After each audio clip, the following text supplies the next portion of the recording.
জংলার হরিণী শিকারীর হাতে বন্দী হয়ে পড়ে আছে।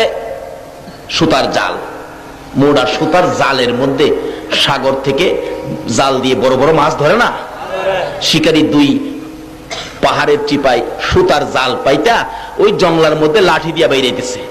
লাঠির বাড়ির আওয়াজ শুনে হরিণ তো একটা দুই পাহাড়ের মাঝখান দিয়া দৌড় দিয়ে গিয়া সুতার জালে আটকিছে। যত নড়াচুরি করে ততই জাল পেছায়।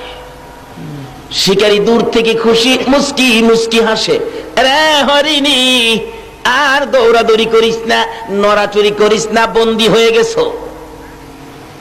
ভালো করে পেঁচাইয়া শিকারী শেষরাইয়া কিতাব লেখে।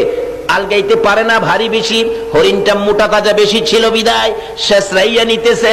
হরিণী শেষরাইয়া নিতে যাইয়া গো এই পাথরের কণাই লাইগা হরিণের সমস্ত চামড়াগুলো ছিলা রক্ত বাহির হইতেছে।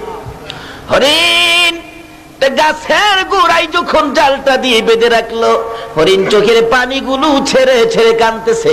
একটু পরে দেখা যায় দয়ার নবী মায়ার নবী এই রাস্তা দিয়ে আসতেছে।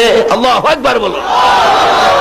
হরিণ দূর থেকে আমার নবীকে দেখে চোখের পানি ছেড়ে ছেড়ে ডাকতেছে, প্রভু গো আমার জবান খুলে দাও না, তোমার বন্ধু রাহমাতাল লিল আলামিনের কাছে আমার মনের দুঃখগুলি বলি।